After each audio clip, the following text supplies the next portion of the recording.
Newtown always celebrates Dr. Martin Luther King Jr. Day with a day full of events. This year, leaders reminded us all what this holiday is all about. SNN Local News 6 reporter Kalvin McClure was there for the festivities.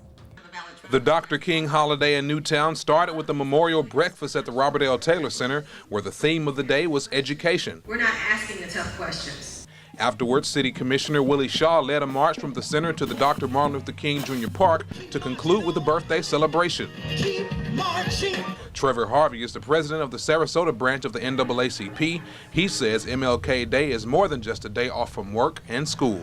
It should mean about going about learning our history, looking at those who died and sweat blood for us to have the opportunities and the civil liberties that we have today. That's really what it's all about. Newtown resident Prevail Barber is one of the original 7 members who founded the first NAACP branch in Sarasota. At 90 years old, she still gets emotional on MLK Day. I cried the other night as much as I wanted to. Why? I was glad to see them honoring him, but I thought what he went through with and some of us went through to get it this far, and we still got a little ways to come.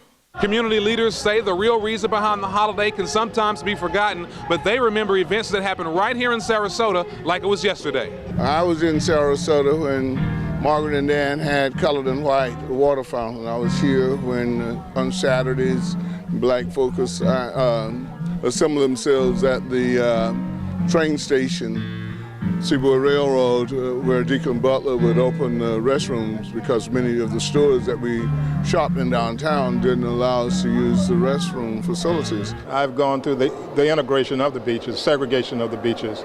I've gone through the segregation of the movie theaters. I can remember back in the 60s where you could not get a loan from a bank because the banks were redlining anyone from this district here. Shaw says he wants the youth in the community to know that freedom came with a price. Things that we take for granted today, we do because of others who have had to fight and struggle to get them. The American way has not always been an inclusive way. And so I would want everybody to know, don't dare forget from whence we've come. In Sarasota, Kalvin McClure, SNN Local News 6.